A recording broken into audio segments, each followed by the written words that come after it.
Qutadg'u bilik. Muqaddima. Uyg'urlar uzun tarixga, mo'l madaniyatga va qimmatlik madaniy meroslarga ega qadimiy bir millat. Ana shundoq tuhfalarning biri Uyg'ur xalqining 11-asrda yashagan buyuk mutafakkiri va donishmand shoiri Yusuf Xos Hojibning o'lmas asri Qutadg'u bilik dastonidir. Bu daston Uyg'urlarning İslamiyet qabulidan keyingi yozma adabiyotidan hozircha zamonimizga yetib kelgan tunji badiiy asar.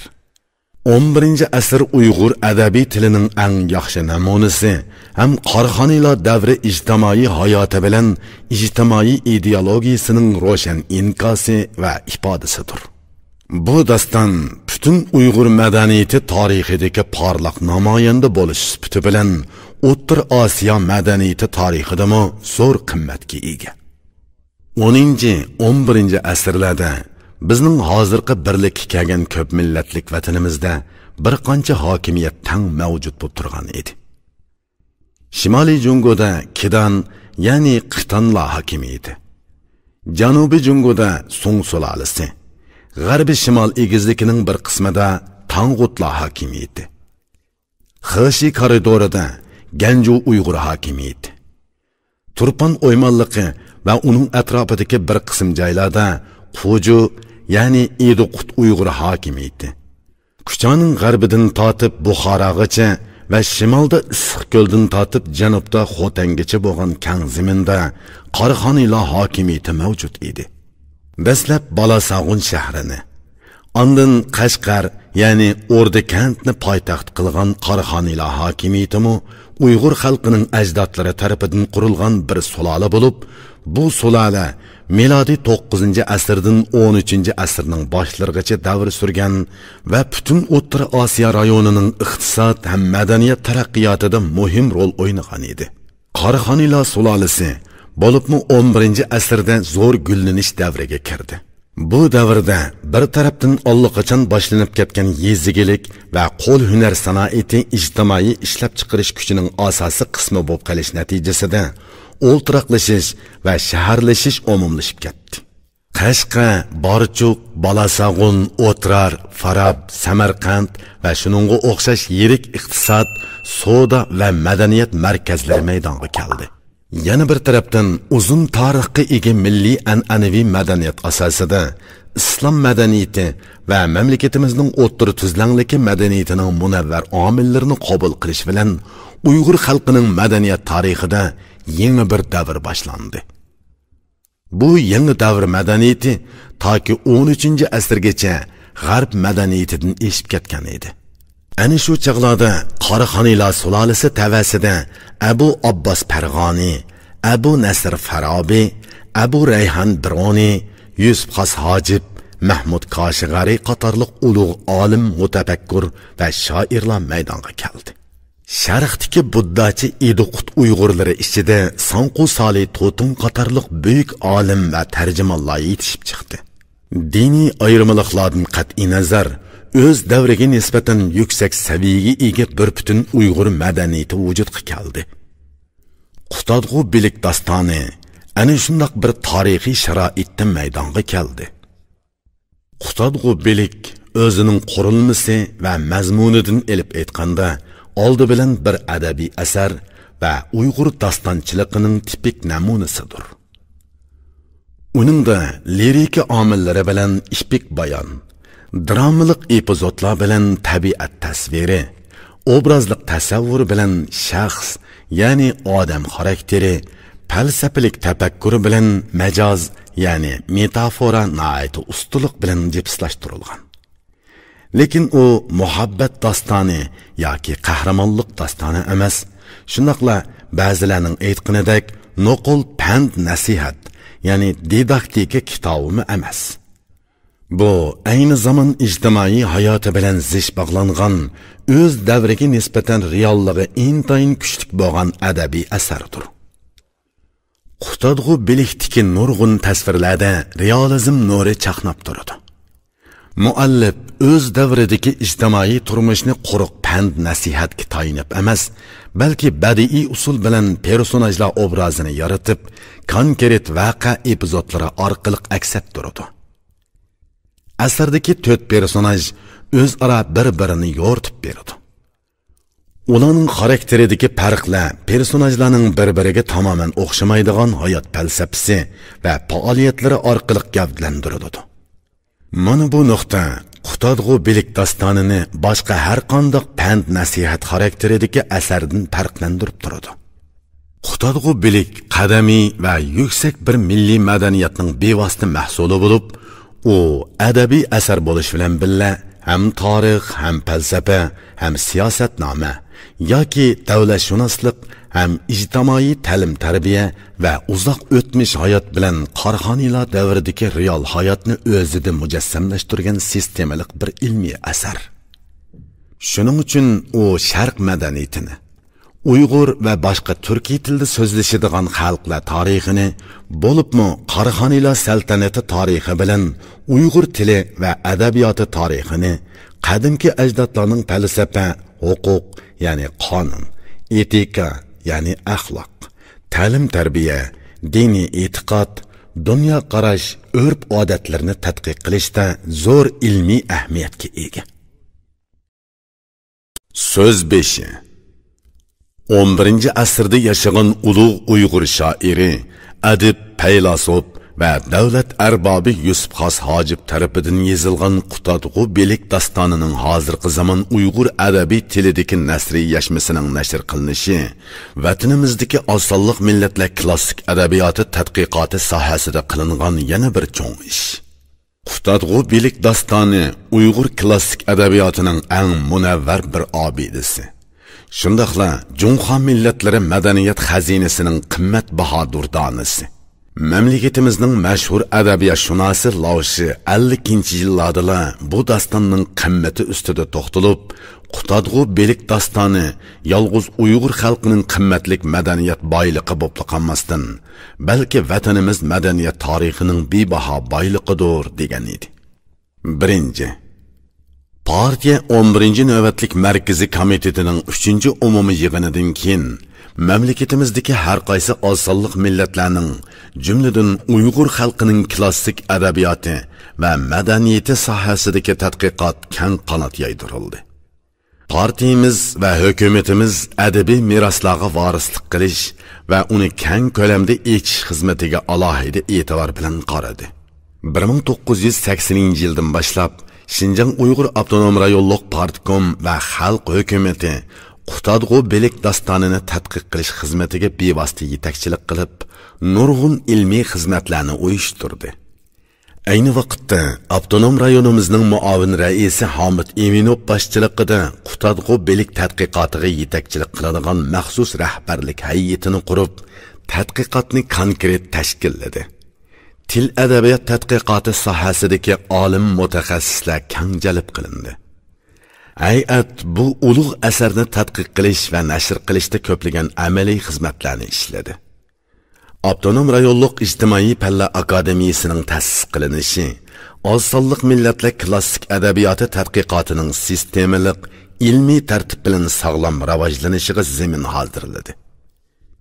İjtimoiy palla akademiyasining millatlar adabiyoti tadqiqot o'rni olim mutaxassislarning zo'r tirishchanligi bilan bu asar ustida izchil emgak singdirdi. Natijada 1984-yili bu dostonning transkripsiyalik matni nazmiy yashmasi, 1986-yili xanzucha tarjimasi nashr qilindi.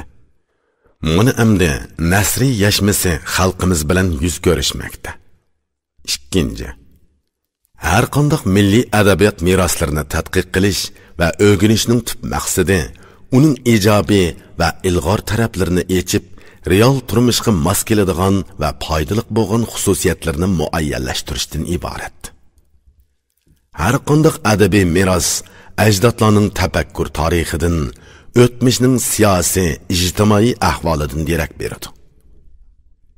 Adabiyot san'atining o'tmish davrdan bizgacha yetib kelgan eng yaxshi yodikorliklari ma'lum tarixiy sharoit bilan bog'liq bo'lgan holda, bizni o'tmish hayotidan xabardor qiladi. Qutadg'u bilik dostoni Uyg'ur xalqining o'ttiri asridagi falsafa va ijtimoiy ideologiya ahvolini aks ettirish jihatda nihoyatda cho'nqur ahamiyatga ega, tangdish yo'q bir asardir. Yaqinqi 10 yildan buyon bu asar ustida bir qadar keng tadqiqotlar olib berildi. Biror adabiy obidaga uzil kesil baho berish uchun uni cho'nqur va atrofli o'rganish, tadqiq qilish lozim. Cho'nqur va atrofli o'rganib chiqish uchun oldi bilan uning hozirgi zamon tilidagi nusxalarini borliqqa keltirishga, u o'z ichiga olgan mazmun va g'oyalarni xalq tushunadigan vositalar orqali ayon qilishga to'g'ri keladi. Shunday qilganda uning badiiy ahamiyati, tarixiy qimmati va real turmush bilan bo'lgan munosabati ro'shan bo'ladi. Junxo millatlari madaniyat xazinasining olamshumul boyliqi bo'lgan Qutadg'u bilik dostoni yaqinqi bir asrdan buyon dunyo sharqshunoslik ilmining muhim bir tadqiqot nuqtasi bo'lib keldi. Uning 3 xil qo'lyozma nusxasi davlatimizda va chet ellarda aynan nashr qilindi. İngiliz, German, Rus va turk tillaridagi yashmillari ishlandi. Bularning hammasi bu ulug' asarni yanada cho'nqur va atrofli tadqiq qilish uchun bizni yetarli ilmiy asoslar bilan ta'minlaydi. Qutadg'u bilik dostonining nasriy usul bilan yechib berilganligi, dostonning umumiy mazmuni va syujeti, u olg'a surgan idea va muallif Yusuf Hosojibning dunyo qarashi bilan har soha kitobxonlarining texmi cho'nqur tonishib chiqishi uchun foydali. 3. Klassik adabiy meroslarga varislik qilishda tanqidiy qabul qilish, mig'izi bilan shaklini ayirish, qadimkini bugun uchun xizmat qildirish fanjinida ching turish kerak. Bo'libmi varislik qilish bilan yuqori ko'tarishga ahamiyat berish lozim. Meros bo'lib qolgan har qanday yodikorlik o'zining butun mazmuni bilan o'zi vujudga kelgan davrda qanday ahamiyatga ega bo'lgan bo'lsa, keyingi davrlar uchunmi xuddi shunday ahamiyatga ega bo'la olishi notayin. Chunki u yangi tarixiy sharoitda, yangi ijtimoiy turmush tushunchasi ichida, yangi bir avlodning ma'naviy doirasida yashaydi. Shunga uning mazmunida qandaqdir bir nuqta ko'nrab qolgandek, vaqti o'tib real ahamiyatini yo'qotgandek bilinadi.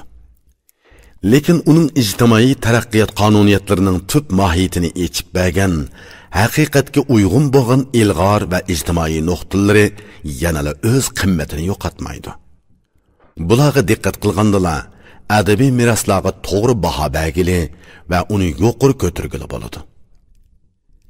Ajdodlarimiz bizga intayin mo'l, intayin qimmatlik madaniyat meroslarini qoldirib ketgan.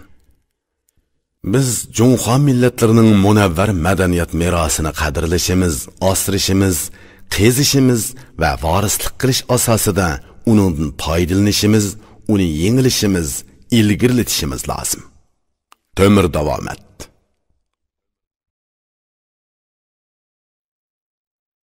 Nashrga tayyorlovchilardan Qutadg'u bilik dostonining asli nusxasining transkripsiyasini hozirgi zamon Uyg'ur adabiy tili bo'yicha nazmi va nasriy yashmasini nashrga tayyorlash va xanzucha tarjimasini ishlash avtonom rayonimizning ijtimoiy fan sohasidagi nuqtaliq tadqiqot temasining biri edi. Dostonning asli nusxasining transkripsiyasi va nazmiy yashmasi 1984-yili, xanzucha tarjimasi 1986-yili nashr qilindi. Xinjiang ijtimoiy fanlar akademiyasi millatlar adabiyoti tadqiqot o'rni Qutadg'u bilik dostonining nasriy yashmasini ayni vaqtda ishlab chiqqan edi.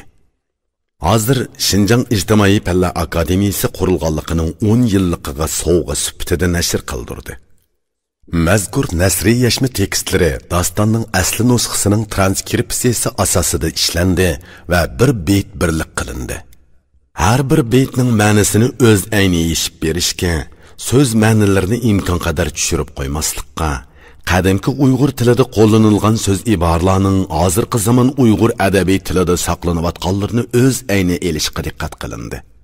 Her bir beytde şiiri cümlede yoşurungan, lekin beyt mazmunidan ma'nisi tushuniladigan so'zlar hamda beytlar ma'nisining bog'lanishi, fikr va mazmunining o'zaro jipslashishi zaruriyatidan qo'shilgan so'zlar izohat tariqasida berildi.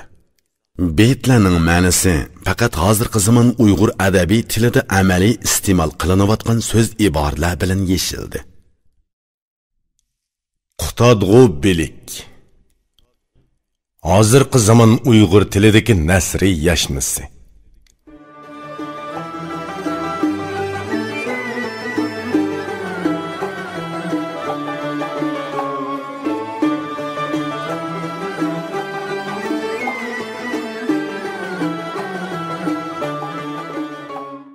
Nasri muqaddima.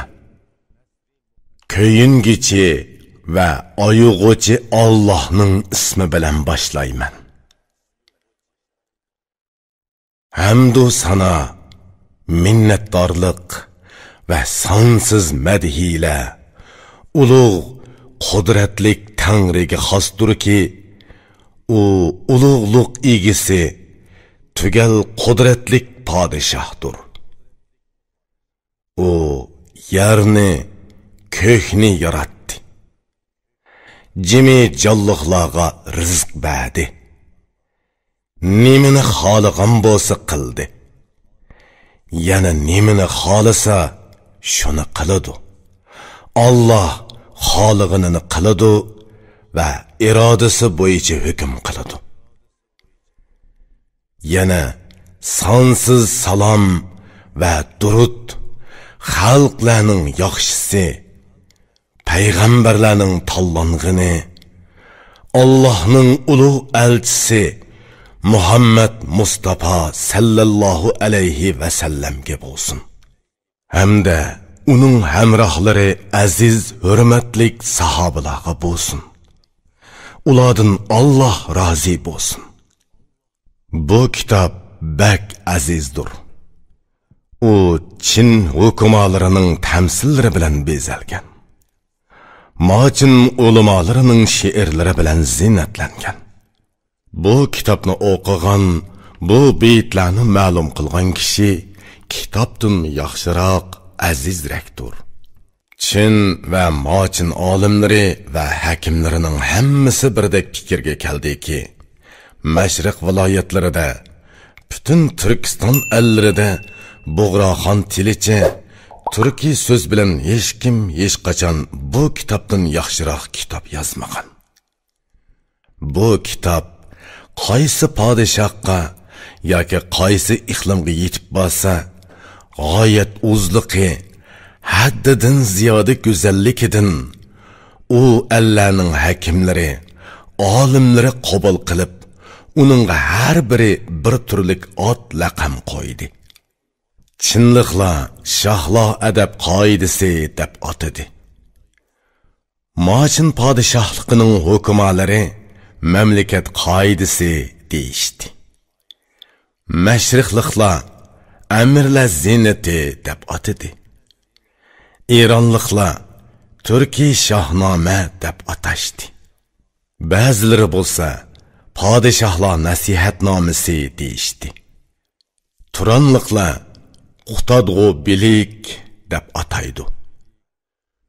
Bu kitobni yezib chiquvchi Balasag'unda tug'ilgan parhezkor kishi edi.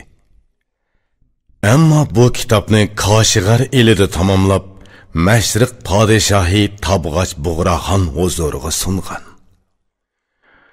Shoh Buğraxonmi uni hurmatlab, ulug'lab, o'zining xos hojibligini uningga berib taqdirlagan edi. Shuning uchun Yusuf xos hojib deb nom shuhrati dunyoga yeyilgandir. Bu aziz kitob 4 ulug' qimmatlik ul ustiga bino qilingandir. Biri adolat, ikkinchisi davlat, uchinchisi aql, to'rtinchisi qanoat. Yana uning har biriga bir turkcha ot qo'ygan. Adolatga kun tug'di alik deb ot berib, podshoh o'rniga qo'yilgan. Davlatga oy to'ldi deb ot berib, vazir o'rniga qo'yilgan. Aqlga o'gdilmish deb ot berib, vazirning o'g'li o'rniga qo'yilgan. Qanoatga udg'urmish deb ot berib, vazirning qerindishi deb aytgan. Yana ular o'ttirisidagi munozira savol javoblarga o'xshash so'zlar so'zlangandir. O'qiganlarning ko'ngli echilib, yozg'uchini azgu duo bilan yod qilsin deb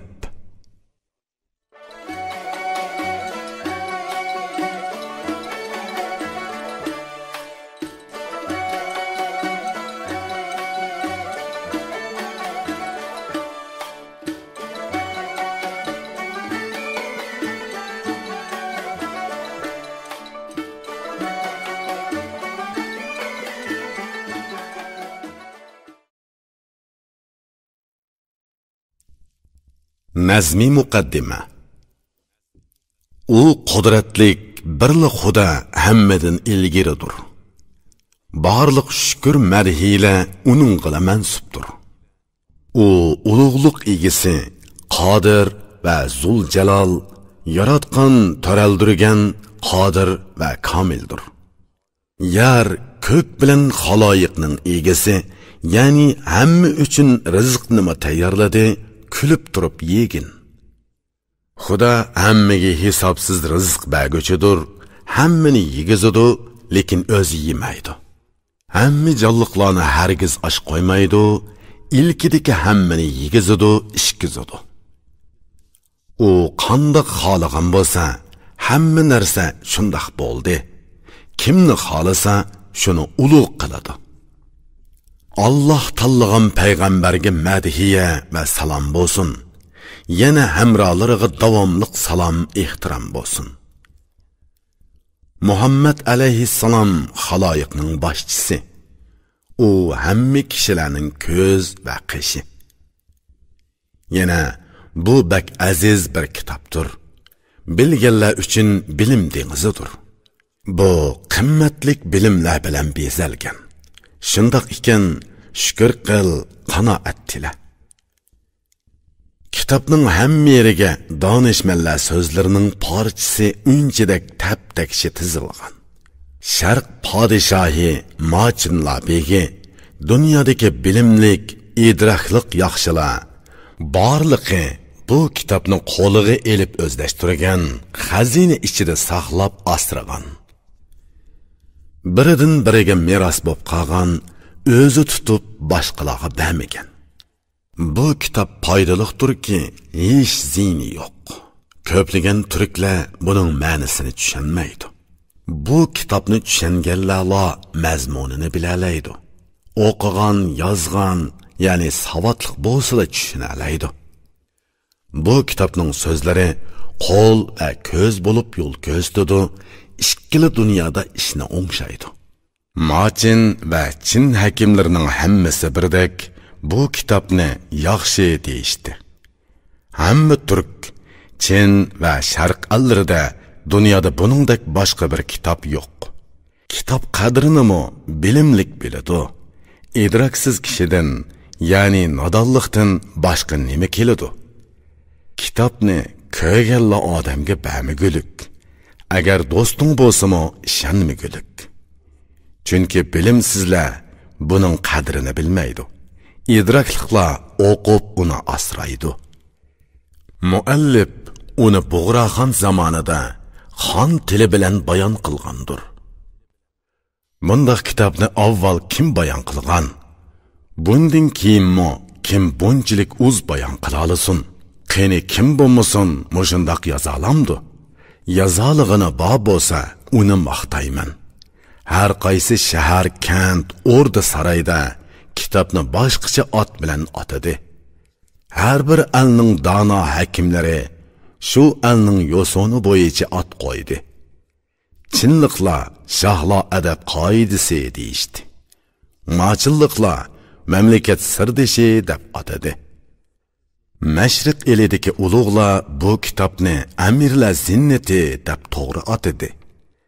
İranlıqlar buni shohnoma deydi. Turanliqlar qutadg'u bilik deb tushunadi.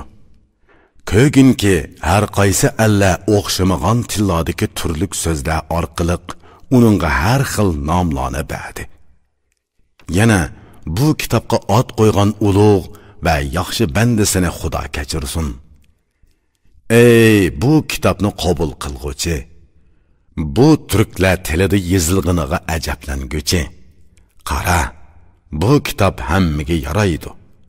Shohlar uchun al yurtni uzun boshqarishga foydaliq.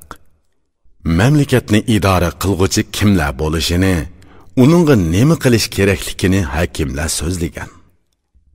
Shohning qo'g'dilishi va buningga keraklik vositalar, mamlakat tuzishning tartib shartlari, mamlakatning xarob bo'lishi, turaqliqligi nimidan yoki mamlakatning yiqilishi, davomli turishi va boshqalar. Yana cherik askar qo'shinlarning qandoq to'planishi, yer va yo'l tepishi, bularning tartibi kitobda ochiq tanlab ayrim-ayrim ko'rsatib berilgan. Yana mamlakatni mahkam tutqichi kishining yaramliq arlarga ish topshirganligi ko'rsatilgan. Idrokliq loyiq biri lozimki, chiroqqa oy nurini beg'ishlagandek bo'lsin. Xalqning shohlarda haqqi bor. Shohningmi xalqdagi haqqi ravodir. Yana puhrolar uningga rioya qilsin. Shohmi puhroning jon tenini asrasin. Qaysi bir shoh urush qiladigan, jang paytida lashkarlarni qandoq tuzishni, dushman cheriklarini qirish uchun qandoq hiyla ishlatish lozimligi so'zlanadi. Shoh qandoq tadbirlar qo'llanishi, o'zini xalqni to'g'ri yo'lga selishi kerakligi so'zlanadi. Bu yangilig'i shohni xalq so'yadi. O'zgilarmi yuzini ko'ray deb oldiraydi. Öz omadlik deb bilib xizmatga ba'zilarni yaqinlashtirgulik, ba'zilarni yiroqlashtirgulik. Bir munchilarni puxtalik bilan yaqin tutish, ba'zilarni asqatmaydi, yomon deb yiroqlashtirish kerak. Yana biri bosh kesish uchun siyosat ishlatish, ikkinchidan ko'ngil elish uchun farosat ishlatish kerak. Farosatlik, bilimlik, botur, shir yurak bo'lish, xazinini to'ldirish va uni loyiqida taqitish kerak. Puhrolarga nisbatan noiti savrchan bo'lsa, hamma ishda rohat topadi. Bir qancha so'zni sana vasiyat sifatida qoldirsam, unutma, menga duo qil. Nazar sol, bu kitobni tuzgan kishi mohir kishilarning sari ekan. U turli fazilat va farosat bilan bezalgan va xushal o'tgan ekan. U to'g'riligi, hurmati va xudogo'yligi sababidan taqvodor, bilimlik, pok bo'lib o'tdi. Uning yashagan makoni Qo'z Ordu eli. Uning taxti yaxshi nasabdan, so'zgimi mohir edi. U to'lg'an elidan chiqib ketib, bu kitobni tuzib tugalladi. Hammasini yezib tugitib, bir tartibga selib, Qashqar elida tamomladi. Uni shohning oldida o'qib berdi. Xonlar xoni Tabg'och Qora Bug'ra xon uni ko'p qadrlab, mukofot berib, qalam haqqi va aql farosati uchun hurmatladi. Uningga xos hojib nomini taqdim qilib, uni o'ziga texmi yaqinlashtirdi. Qara, bu ma'nilik ish uchun hurmatlab, uni Yusuf xos hojib deb to'g'ri atadi. Yana bu kitobni bayon qilganda 4 ulug' narsa asos qilingan. Biri to'g'rilik asosidagi adolatdir. Ikkinchisi davlat, baxt, iqboldir. Uchinchisi ulug'lik bilan aqldir. To'rtinchisi qanoat bilan salomatlikdir. Buning har biri uchun boshqacha nom bergandir va shu nom bilan oxirigacha bayon qilgandir. Adolatni kun tug'di alayk deb atab, uni shohlik o'rniga qo'yadi. Davlat to'g'ridan to'g'ri oy to'ldi deb ataladi va uni vazirlik o'rniga qo'yadi. U aqlni o'gdilmish deb ataydi va vazirning o'g'li deb aytadi. Qanoatga o'dg'irmish nomini beradi. Bunimi vazirning yaqini deydi. Qara, Buning hikmeti 4 narsa ustidadir ki, ularni tartib bilan yezib kitobni tamomlaydi. Arabcha, tojikcha kitoblar ko'p. Bizning tilimizda bu yegona hikmatdir. Bu kitobning hurmatini bilimli kishilar biladi. Bilimning qimmatini aqlli kishilar tushunadi. Sana bu turkcha qo'shoqlarni tuzib berdim. O'qiganda unutma, menga duo qil. Dunyodan o'tib ketaman, so'zimni o'zing angla. Ko'p ibrat ol va ko'zingni och. Iloho, sen yakki yegonasan, hammamizni kechirgin. Hamma mu'minlarga didoringni nisb qil.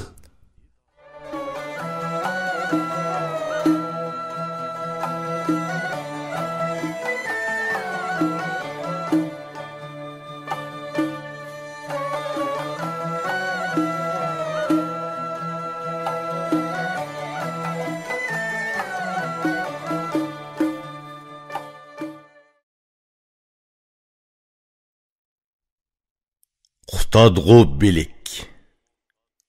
Yusuf Xos Hojib.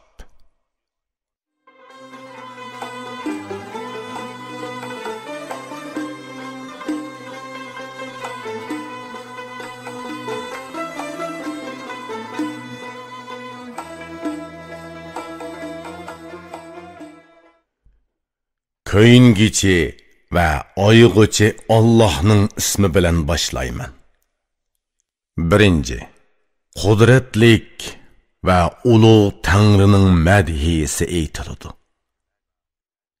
Yaratgan, tarbiya qilgan va kechirgan egam Xudoning nomi bilan so'zimni boshladim.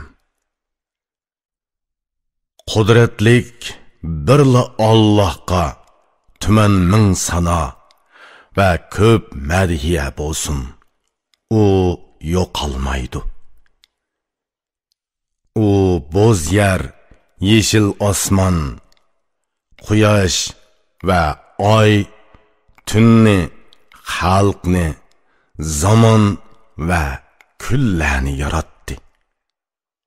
Bu hamma borliqni xolidi va yaratdi.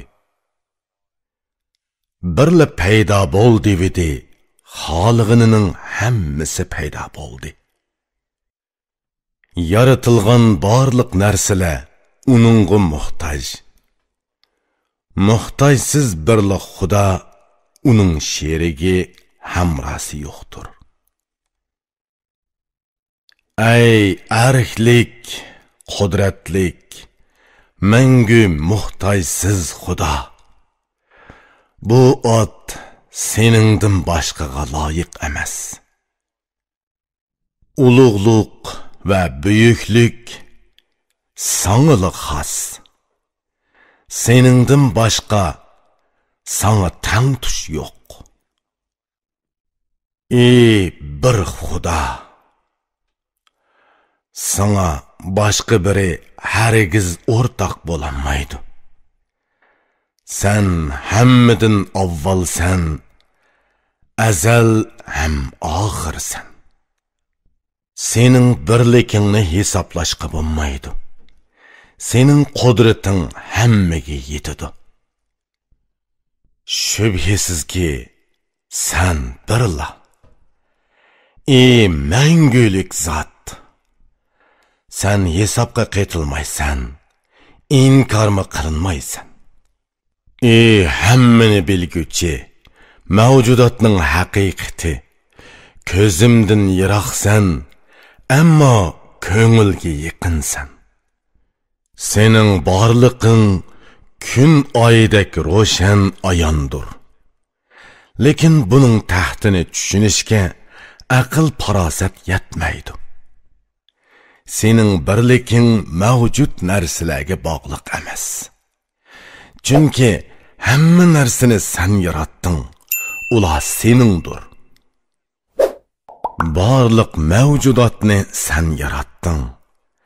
Har qanday narsa yo'qoladi, ammo senli tirik qolasan. Yaratquchining borliqiga yaratilganlar guvoh.